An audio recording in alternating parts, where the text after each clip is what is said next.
The average young person in Britain is spending 3 hours per day sitting in front of a computer screen.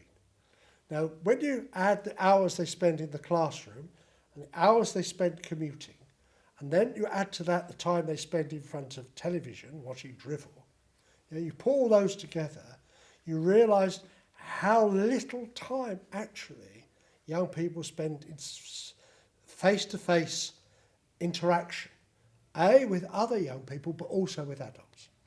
Now that process that's taking place with young people, I would argue, is also equally a challenge in relation to older people.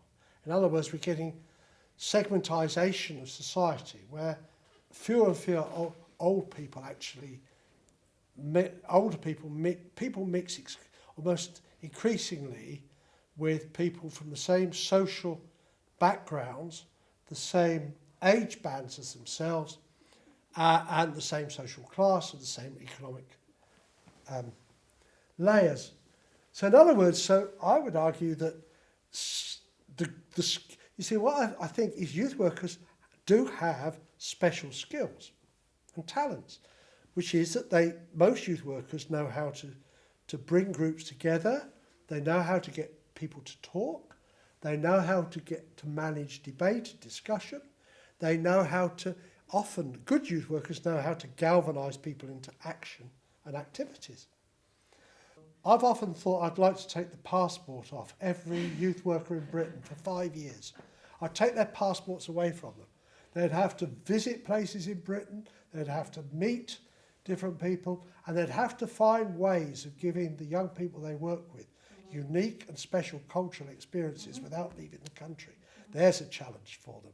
We have got to find new ways of breaking down social, class, cultural, racial divisions in our societies. And one of them will be setting up projects where young people work together.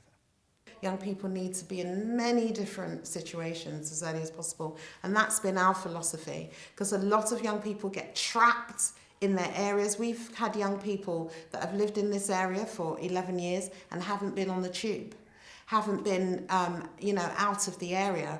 We've had parents that haven't been out of the city. So if you feel it's all about this area and you're struggling with this area, your horizons are so small, your depression becomes so big because you feel like nothing can change. So there has to be, that's what youth work was about, new experiences, conversation, communication, finding people that are outside of your immediate circle that can support you. With all that gone, what are you left with?